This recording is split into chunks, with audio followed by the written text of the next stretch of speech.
আপনারা জানেন Phoenix leather complex কাঁচাবাজার Hazaribagh, এখানে আমরা আগুনের সংবাদ পাই 2:14 এরপরে আমরা একে একে 11টি ইউনিট আমরা এখানে কার্যক্রম করি। গত 4:45 মানে 4:45 আমরা নিয়ন্ত্রণ দিয়েছি। এই বিল্ডিংটি একটি পুরাতন বিল্ডিং, এখানে মাল্টি অকুপেন্ট আছে, মানে কোনো ফ্লোরে গার্মেন্টস, কোনো ফ্লোরে প্লাস্টিক দ্রব্যাদি স্টোর, কোনো ফ্লোরে কাঁচামাল আছে, কোনো ফ্লোরে আবার উপরের দিকে আছে আপনার লেদার গুডস এবং লেদারের ফুটওয়্যার বিভিন্ন সামগ্রী।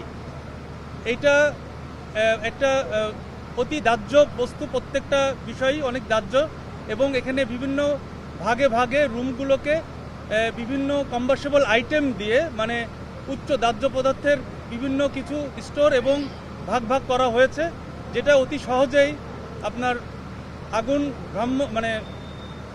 আপনার বেলে ফ্লাশ ওভার হয়ে উপরের দিকে উঠে যায়। আমরা চেষ্টা করেছি প্রাণপণ যাতে করে আগুনটা বিস্তার না লাভ করে, কারণ আপনারা জানেন আশেপাশেই বিভিন্ন ধরনের মানুষজন এবং বিভিন্ন টাইপের দোকান এবং শপিং মল রয়েছে। এটা আমাদের প্রাণপণ চেষ্টা ছিল যাতে করে আগুনটা বিস্তার লাভ না করে, এটা আমাদের সফলতা বলতে পারি। কোনো নিহত এবং আহতর কোনো সংবাদ আমরা এখন পর্যন্ত পাইনি, তবে আশা করছি যে এরকম কিছু হয়নি। আমরা এই বিল্ডিংটা যে খবর পেয়েছি যে এই বিল্ডিংয়ে কোনো ফায়ার সেফটি প্ল্যান ছিল না, এই বিল্ডিংয়ে কয়েকবার নোটিশ দেওয়া হয়েছে। আমার এখানকার যে ইন্সপেক্টর উনি অলরেডি বলেছেন যে এটা নোটিশ দেওয়া হয়েছে এবং এর আগের ইন্সপেক্টরও বলেছেন নোটিশ দেওয়া হয়েছে। সুতরাং এই বিল্ডিংয়ে কোনো ফায়ার সেফটি প্ল্যান আদৌ ছিল না। এই বিল্ডিংটা আমার মনে হয় জরাজীর্ণ পুরাতন, আপনারা দেখতেই পাচ্ছেন। এটা একটু স্ট্রাকচারাল পয়েন্ট অফ ভিউ থেকে দেখার বিষয় আছে কতটুকু মজবুত। এই বিল্ডিংটা অনেক পুরাতন এবং এখানে এই মাল্টি অকুপেন্টের কারণেই আজ আমাদের এই আগুনটা বেশি বিস্তার লাভ করেছিল। তবে আমাদের সফলতা হচ্ছে, আমরা চেষ্টা করেছি যে এই আগুনটা এই বিল্ডিংয়ের ভিতরে কনফাইন্ড রাখার জন্য এবং আমরা পেরেছি। মোট কয়টা ফ্লোরে আগুন লেগেছিল?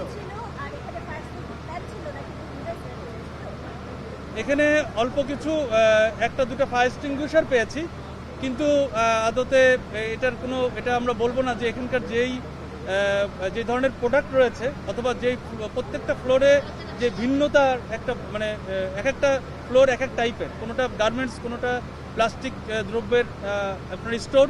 সুতরাং এটা এখানে সেই হিসাবে যেই অগ্নি নিরাপত্তা ব্যবস্থা ছিল এটা খুবই নগণ্য, একদম খুবই, মানে না বললেই চলে, একেবারেই স্বল্প মাত্রায় ছিল, ছিলই না। কয়টা ফ্লোরে এবং কতগুলো ছোট ছোট কারখানায় আগুনটা ছড়িয়েছে? আগুনটা আপনার 5 তলা 6 তলা থেকে শুরু করে 7 তলা পর্যন্ত ছড়িয়েছে, তবে নিচের দিকে আগুন ছিল না। এটার সোর্স আমাদেরকে খুঁজতে হলে আমাদের একটু তদন্ত করতে হবে, তবে এখন পর্যন্ত আমরা সোর্স বুঝতে পারি নাই। তবে কোনো না কোনোভাবে সোর্স হয়ে থাকতে পারে, মানে আগুন, এটা ইলেকট্রিক শর্ট সার্কিটও হতে পারে, আবার কোনো সিগারেটের আগুনও হতে পারে, আবার কোনো অন্যান্য ধরনেরও হতে পারে। এটা আমাদের তদন্ত করে তারপরে বুঝতে হবে।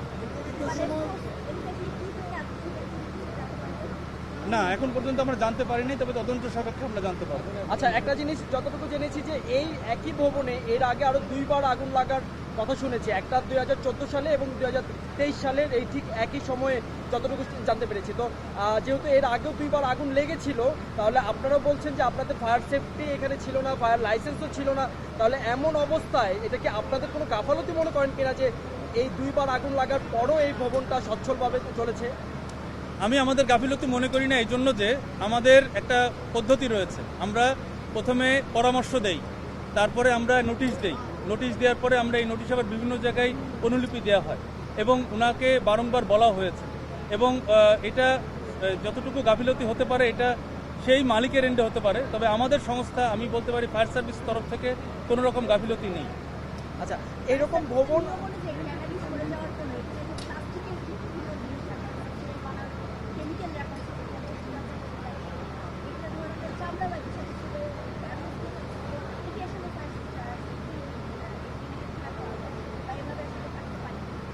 দেখুন, ফায়ার সেফটি যে কোনো বাণিজ্যিক ভবনে ফায়ার সেফটি, এটা অগ্নি প্রতিরোধ নির্বাপন আইন অনুযায়ী অবশ্যই থাকবে। এটা যে কোনো জায়গাতেই থাকতে হবে, এটা বাধ্যতামূলক, সরকারের আইন এটা।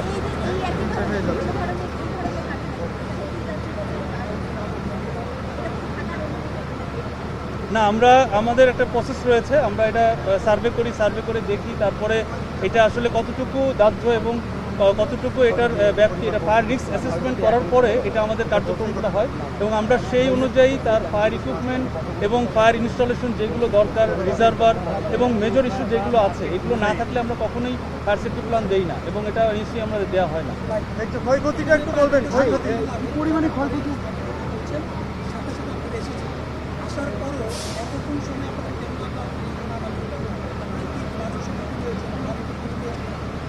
এত সময় কেন আমাদের সব জি 3 ঘন্টা, এটা তো আমাদের, আমি বলবো এটা আমাদের জন্য সফলতা। 3 ঘন্টায় যে আগুনটা নিয়ন্ত্রণে আনতে পেরেছি এটা আমাদের জন্য সফলতা এবং সবচেয়ে বড় সফলতা আগুনটা বিস্তার লাভ করে নাই।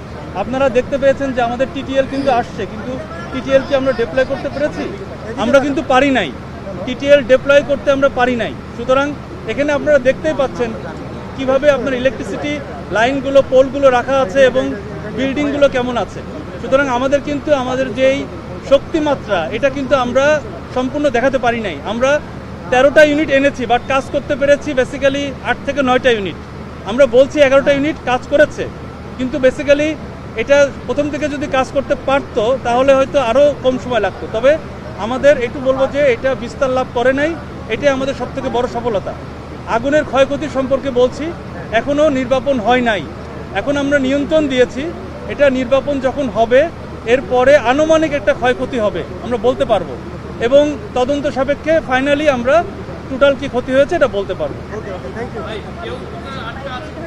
নাই নাই নাই নাই, এটা আগেই বলছে নাই।